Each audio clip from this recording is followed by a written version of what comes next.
Hello दोस्तों, कैसे हैं आप सब। स्वागत है आप सभी का कॉमिक वर्ल्ड चैनल पर। तो चलिए दोस्तों शुरू करते हैं राज कॉमिक्स में एंथनी सीरीज का अगला कॉमिक विशेषांक मैंने मारे अपने सारे का दूसरा और अंतिम भाग। मौत का मकसद पूरा हो गया था। वो भागी, तेज भागी और भागी। आश्चर्यजनक परिवर्तन होते रहे। परिवर्तन रुके नहीं, कदम रुके नहीं।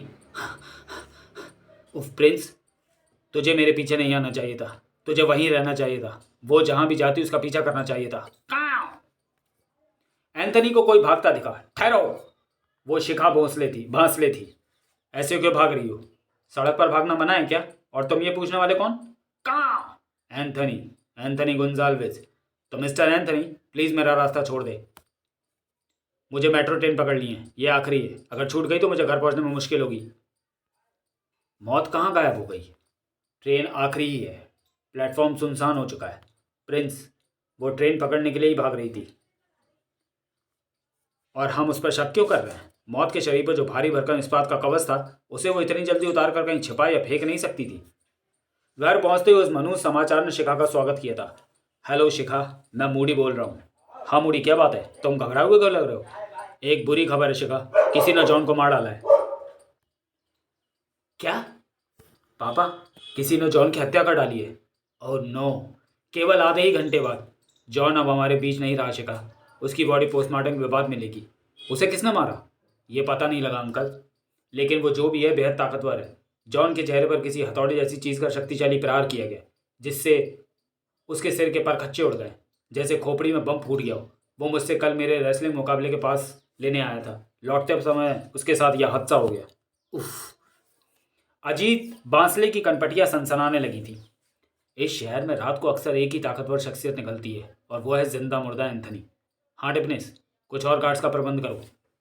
पापा, हत्या तो जॉन की हुई है। गार्ड्स की जरूरत आपको क्यों महसूस हो रही है? शहर की सुरक्षा व्यवस्था पर एक मुर्दे ने कब से प्रश्न चिन्ह लगा रखा है शिकू बेटी। उसके रहते शहर में कोई भी सुरक्षित नहीं है। मुझे शक है कि जॉन की हत्या में कहीं उसी का हाथ ना हो। लेकिन मैंने सुना है कि उसी ब्लैक किलर एंथनी के डर से शहर के अपराध ग्राफ में कमी आई है। अगर कमी आई होती तो मुझे गार्ड्स की फौज साथ लेकर नहीं चलना पड़ रहा होता। कमरे में इस फोटोग्राफ पर निगाह पड़ते ही शिखा चौंक पड़ी। अरे, ये फोटो फ्रेम! इसे तो मैंने वहां गद्दे के नीचे रख दिया था। इसे यहाँ किसने रख दिया? मैंने। प्रियांश, तुम यहाँ इस वक्त? क्या मिलने के लिए वक्त देखा जाना चाहिए? नहीं, मेरा मतलब है कि बाहर तो पह रहा है, फिर तुम यहाँ तक कैसे आ गए? जैसे मैंने वक्त नहीं देखा, वैसे ही सिक्योरिटी ने मुझे नहीं देखा। शिखा, मैं ये कहना चाहता हूँ कि मैं तुम पर शादी करने के लिए कोई दबाव नहीं डालूंगा। सिर्फ एक प्रार्थना है, इस फोटो फ्रेम को गद्दे के नीचे मत रखना। दिल से भले ही दूर रखो, मगर नज़रों से दूर मत रखना। अरे रुको, कमाल है, चला भी गया। कैसे आया, कब गया, किसी ने देखा तक नहीं। देखना तो मौत को है कि कौन रहेगा और कौन जाएगा, और वो देख रही थी रिंग में लड़ते मूडी को। धर्म रहेगा, अधर्म जाएगा। इंसान रहेगा, अपराध जाएगा। मूडी विजेता। जो जिंदगी छीनेगा वो मौत के हाथों मारा जाएगा। फाइट तो खत्म हो चुकी है। मेरी फाइट अभी जारी है। ये क्या कर रहे हो? ये रूल्स के खिलाफ है। जंग के मैदान में सिर्फ एक ही रूल चलता है, मरो या मारो। पकड़ो। मौत मार गई उसे। कौन पकड़ेगा? ये तो उसे भी मार देगी। लानत है हमारे जैसे फाइटरों पर। अगर हमारे साथी को मारकर मौत बचकर निकल गई तो। बस अब रुक जाओ, क्योंकि मैंने बाहर कौवे की आवाज़ सुन ली है। रूपनगर में रात को जब भी ये करकशाटें सुनाई देती हैं, तो अपराधियों की टांगें तोड़ने के लिए कोई मुर्दा कब्र फाड़ कर आ जाता है, जिसे लोग एंथनी गुंजाल्विस कहते हैं। अंदर तूने पटका, बाहर मैं पटकूंगा। था। एंथनी ने कवच को तोड़ने के लिए कुदाल का प्रयोग किया। टनाक! आज मैं तेरा इंतजाम करके आया हूं। कुदाल के प्रहार से मौत के कवच में गहरा गड्ढा हो गया, मगर फिर दूसरे ही पल वो गड्ढा पहले की तरह समतल होता चला गया। ओ, ये कैसा जादुई कवच है? इस पर पटकने का, चोट का कोई असर नहीं हो रहा, बल्कि इसका डैमेज हुआ हिस्सा अपने आप ही ठीक हो गया। क्या इस पर बिजली के करंट का कोई असर होगा? क्लैप! चिर्र! इसने तो खुद तार को पकड़ लिया। ये तार वो मेरी ओर उछाल रही है। तुझसे मेरी कोई दुश्मनी नहीं है एंथनी, इसलिए तेरी जान से मुझे कोई सरोकार नहीं। वो रहे तो बेहतर है। प्रिंस, उसका पीछा कर। प्रिंस को छप छपाक की आवाजें आई। काव! उसकी करकशाटें भी गटर में गूंजती रहीं, जो एंथनी की मार्गदर्शक थी। प्रिंस की करकशाटों के स्वर इस ओर से आ रहे हैं, मौत इस ओर गई है। साया पकड़ में आया मगर सड़क पर। ठहरो, क्या? साया पलटा तो एंथनी की आंखें आश्चर्यजनक अंदाज में फैल गईं। तुम? और तुम फिर? एंथनी ने प्रिंस की ओर देखा जैसे पूछ रहा हो, प्रिंस ये क्या? तुझे तो मौत के पीछे भेजा था। कहाँ? प्रिंस ने कहा, ये वही है।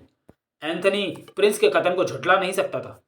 हाँ, फिर दूसरी बार धोखा नहीं खा रहा, वो तुम ही हो। कौन वो? मौत। कौन मौत? जिसने अभी तक 2 मारे। मैं? मौत? मैंने 2 मारे? कहाँ मारे? कैसे मारे? कोई सबूत? कोई गवाह? कोई हथियार? कहाँ? प्रिंस कह रहा है कि तुम्हारी आर्मर ड्रेस गायब हो गई। प्रिंस चश्मदीद गवाह है। एक कौआ चश्मदीद गवाह? इंसानों से बेहतर और सच्चा गवाह है। उसे कोर्ट में जाकर गीता की झूठी शपथ लेने की जरूरत नहीं है। बोलो, जो मारे क्यों मारे? बोल दिया, जो मरे मैंने नहीं मारे, छोड़ मेरा हाथ। हाँ, मैंने उसे जाने दिया प्रिंस, क्योंकि वास्तव में हमारा पक्ष मजबूत नहीं है। हम अभी भी ये साबित नहीं कर सकते कि जो मारे हैं वो उसी ने मारे हैं। और अब मैं उसकी आंखों के आगे नहीं, यही सब साबित करूंगा। एंथनी भी उसी बस की छत पर पहुंच चुका था।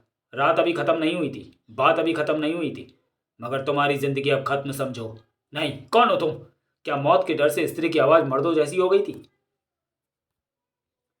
अपना गुनाह तो छुपाया, अब रूप भी छुपाना चाहते थे ताकि मुझसे बच जाओ। थाड़! स्त्री का वेश धरकर मौत को धोखा देना आसान नहीं था विक्की। मौत के रूप में मुझे धोखा देना भी अब आसान नहीं होगा। आज इस मुखौटे को उतार कर तो मैं बेनकाब करूंगा। फिलहाल मैंने भी गुनाह को बेनकाब करने का जिम्मा लिया है और अभी यह काम पूरा नहीं हुआ है। मौत की उंगलियों के शिकंजे ने एंथनी के चेहरे को जकड़ लिया। क्लां! मौत ने न केवल उसके चेहरे को जकड़ दिया था बल्कि उसकी आंखों को भी बंद कर दिया था। क्लां! इस शिकंजे को मेरे चेहरे पर ही जकड़ छोड़कर मौत चली गई है। एंथनी ने उस शिकंजे को आंखों से हटाया क्योंकि उसके बाद ही वो इस कैद से मुक्त हो सकता था। उसकी आंखें जहां तक देख सकती है वो वहां तक टेलीपोर्ट हो सकता है। हम जब उसका पीछा कर रहे थे तो मुझे नहीं पता था कि वो एक स्त्री पर भी अचानक हमला कर देगी, मगर वो पुरुष निकला, इसलिए मैं उसे बचाने के लिए कुछ ना कर सका। चला प्रिंस, वो वहीं गई होगी। अजीत बांसले की आंखों ने उस ख्वाब को हकीकत में बदलते देखा। ये वही है, वो आ गया। हाँ, वो आ गया था। कहाँ? आज तुम अपनी हकीकत को झुठला नहीं पाओगी, क्योंकि आज मेरे पास सबूत है। सबूत जो ये वास्तव में साबित कर देगा कि तुम क्या हो। देखो, ध्यान से देखो, ये तुम हो। ये तुम्हारा ही घर है जहाँ से तुम कार में बाहर आ रही हो। आगे जाकर तुमने कार को एक स्थान पर पार्क कर दिया है। अब तुम मेट्रो ट्रेन पकड़कर एक अन्य स्थान पर पहुंची हो, वहाँ तुम्हारा कोई इंतजार कर रहा है। अब ये सारे दृश्य ध्यान से देखो। तुम्हारी उंगली में पहनी हीरे की अंगूठी से बहुत तेज चमक निकलकर तुम्हारे शरीर को ढक रही है। और ये देखो, तुम्हारे पूरे शरीर पर एक अद्भुत कवच आ चढ़ा है और तुम मौत बन गई हो। वही मौत जो इससे पहले 2 खून कर चुकी है और तीसरा कर रही है। क्या अब भी तुम इनकार करती हो कि मौत बनकर तुमने ही उन तीनों को नहीं मारा? नहीं, ये नहीं हो सकता। मुझे कुछ पता नहीं है। ये कवच मेरे शरीर पर कब चढ़ा मुझे कुछ नहीं मालूम। मैं कब हत्यारे बन गया मुझे कुछ याद नहीं। जॉन, मूडी, विक्की, वो सब मेरे अपने थे, मेरे अपने दोस्त। मैं भला उन्हें क्यों मारूंगी? लेकिन मैंने तुम्हें दिखा दिया कि तुमने उन्हें कैसे मारा। अगर वाकई ये सच है कि तुम्हें कुछ याद नहीं, तो मुझे संदेह हो रहा है कि उन्हें तुम्हारे हाथों से मरवाया गया है। और वो हत्यारा वो शख्स है जिसने तुम्हें ये अंगूठी दी है। इसी अंगूठी की ताकत से तुम पर वो कवच पैदा होता है और तुम मौत बन जाती हो। मुझे बताओ कि ये अंगूठी तुम्हारे पास कहाँ से आई? ये अंगूठी? शिखा ने प्रियांश की तस्वीर एंथनी को दिखाई। ये अंगूठी मुझे इस लड़के ने दी थी। पापा इस लड़के से मेरी शादी करना चाहते हैं। ये तस्वीर भी उन्होंने ही मुझे दी थी। उन्होंने तुम्हें तस्वीर दी ज़रूर थी, मगर वो नहीं जिसे वो चाहते थे। वो तुम्हें किसी और की तस्वीर देना चाहते थे, लेकिन मैंने गिफ्ट पैक में मौजूद तस्वीर को बदल दिया था। ओह ओ गॉड, प्रियांश तुम? हाँ शिखा, क्योंकि मैं अपनी अंगूठी तुम्हारी उंगली में पहुंचाना चाहता था, क्योंकि उसके बगैर तुम उन लोगों को मौत के हवाले नहीं कर सकती थी। मगर वो मेरे दोस्त थे। तुमने उन्हें मेरे ही हाथों से क्यों मरवा डाला? और तुम तो खुद जिंदा नहीं हो, एक रूह हो तुम। कौन हो तुम? हाँ, मैं एक रूह हूँ, एक आत्मा, एक प्रेत, मगर शक्तिहीन, जो खुद कुछ भी नहीं कर पाने में अक्षम थी। इसलिए मुझे शिखा का सहारा लेना पड़ा अपनी प्रेत शक्ति को अंगूठी में भरकर। मगर मेरे अपने ही दोस्तों को मारने के लिए तुमने मुझे ही क्यों चुना? अभी तुम्हारे हाथों एक कत्ल और होना है शिखा। जो लोग दूसरों की खुशियों को अपने स्वार्थ और लालच की बलि चढ़ा देते हैं, उन्हें बदले में मौत मिलनी ही चाहिए। तुम्हारे पापा अजीत बांसले और तुम्हारे तीनों दोस्त नकली रेवेन्यू स्टाम्प और स्टाम्प पेपर छापने का गैर कानूनी धंधा करते थे। हमारा ये कारोबार 2000 करोड़ रुपए के मुनाफे को पार कर गया जॉन। दिखाने के लिए ये लोग पेपर मिल चलाते थे और मैं इस मिल का मैनेजर था। उस दिन न जाने कैसे उन लोगों से बेसमेंट के अपने गुप्त छापा खाने का दरवाज़ा खुला रह गया था और मैं अंदर जा पहुंचा था। सर, आप यहाँ स्टाम्प पेपर्स का कारोबार करते हैं, मगर ये तो गैर कानूनी है। तो तुम यहाँ तक कैसे आ गए?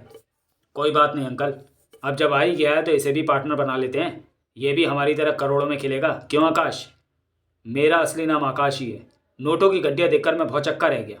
मेरे पिताजी उन दिनों कैंसर से जूझ रहे थे। उस रात मैंने सपने में उनकी मौत देखी। मैं डर गया। मैंने अपना ईमान डगमगाने न दिया। मैंने निश्चय कर लिया कि मैं वो सारे रुपए वापस कर दूंगा। मिस्टर अजीत बांसले, मैं तुम्हारे गुनाह में शामिल नहीं होऊंगा। तुम अपना आदमी भेजकर अपने रुपए वापस लो, मंगा लो, और कल से मैं नौकरी पर भी नहीं आऊँगा। उन्हें लेकर मैं घर आ गया। उसी रात अजीत, जॉन, विक्की व मूडी मेरे घर आ धमके। मैंने उनके हाथों एक एक करके अपनी व अपने परिवार की मौत देखी। काच काच। तुम सबका जिंदा रहना हमारी सेहत के लिए खतरनाक है। अपनी मौजूदगी के सबूत मिटाने के लिए उन्होंने गैस का सिलेंडर खोलकर वहां आग लगा दी। सब कुछ राख में बदल गया। बदले की आग में जलती मेरी आत्मा भटकती रही। उसे एक शरीर की जरूरत थी जिसको माध्यम बनाकर मैं बदला ले पाता। आखिर मैंने अपनी सारी प्रेत शक्ति अपनी अंगूठी में भरकर वो अंगूठी शिखा को पहना दी। जब भी उस पर मैं हावी होता था तो ये अपने आप को भूल जाती थी और उससे सिर्फ अपने शिकार दिखाई पड़ते थे और ये जाकर उन्हें मार डालती थी। तुमने अपना बदला लेने के लिए एक मासूम व निर्दोष लड़की, ओह, शिखा कहाँ गई? नहीं शिखा, ठहर जाओ, ऐसा मत करो। मैंने मारे अपने सारे, और अब मैं समझ गई हूँ कि वो आखिरी शख्स कौन है जिसे मेरे हाथों से मरना है। वो मेरे पापा अजीत बांसले हैं। उन्हें अपने हाथों से नहीं खत्म कर सकती मैं। उन्हें सज़ा कानून से दिलवाना। छोड़ दो मुझे एंथनी, मुझे मर जाने दो। नहीं, मरेंगे वो जिन्होंने अपराध किया है। प्रेत प्रियांश धुएं में बदलकर अंगूठी में समाने लगा। हा हा हा हा हा, तुम इसे रोक नहीं पाओगे एंथनी। अजीत बांसले की मौत के साथ ही मेरा प्रतिशोध पूरा होगा। एंथनी ने झपट कर वह अंगूठी शिखा की उंगली से निकाल दी। मैं तुझे अपनी खून की हवस मिटाने के लिए एक मासूम और निर्दोष लड़की को बलि का बकरा नहीं बनने दूंगा। बांसले को सजा मैं खुद दूंगा। ठीक उसी पल टिपनिस व कई गार्ड्स ने वहां प्रवेश किया। भून दो इसे। नहीं, रुक जाओ। जिंग जिंग जिंग। ओफ, ये मुझ पर गोलियां क्यों चला रहे हैं? गुनाह डरा और छिपा बैठा हो तो ऐसा ही होता है। एंथनी के घूंसों की गरज तुम्हारी बंदूकों की गरज का मुंह दबा देगी। एंथनी की निगाहें शिखा पर नहीं थी, जो कि वह अंगूठी उठा चुकी थी। बताओ, कहाँ है तुम्हारा बॉस अजीत बांसले? टिपनिस कुछ भी छिपा ना पाया। प्रिंस ने उसे आगाह किया। ओह, शिखा गायब है और वह अंगूठी भी कहीं नजर नहीं आ रही है। प्रिंस, मेरा ध्यान इसी ओर दिला रहा है। शायद वो भी उधर गई होगी जिधर मेरे डर से अजीत बांसले जा छिपा है। टिपनिस कह रहा था कि मेरा डर उस पर हर समय मंडराता रहता है। दरअसल ये मेरा नहीं, गुनाह का डर है, उसकी सज़ा का डर है, क्योंकि उसे पता है कि एंथनी नाम का मुर्दा गुनाहगार को जिंदा नहीं छोड़ेगा। गुनाहगार जीवित नहीं बचेगा। था! मौत से कोई 7 तालों में भी नहीं छिप सकता। क्राक! मौत ठिठक गई। अजीत बांसले की लाश फर्श पर पड़ी थी। अजीत बांसले दहशत से ही मर गया था। एंथनी वहां पहुंचा तो उसे शिखा रोती हुई मिली। ओ पापा, क्यों रंगे थे आपने गुनाह से अपने हाथ? क्या मिला? गुनाह किसी को कुछ नहीं देता। गुनाह से कमाई गई खुशी थोड़ी देर की होती है, झूठी होती है। अपने पापा की काली कमाई को कानून के सुपुर्द करना, और हाँ, अपने आप को कभी अकेली मत समझना। एंथनी तुम्हारे साथ हर पल रहेगा। शिखा की अंगुली की हीरे की अंगूठी की चमक बुझ चुकी थी और हीरा कोयले की तरह काला पड़ चुका था। समाप्त। तो चलिए दोस्तों, वीडियो को यहीं समाप्त करते हैं और मिलते हैं एंथनी सीरीज की अगली कॉमिक्स काल ओलंपाक में, जो कि भोकाय और एंथनी का 2-in-1 कॉमिक विशेषांक है। तो चलिए दोस्तों, मिलते हैं फिर काल ओलंपाक में अगले वीडियो में। तब तक के लिए धन्यवाद।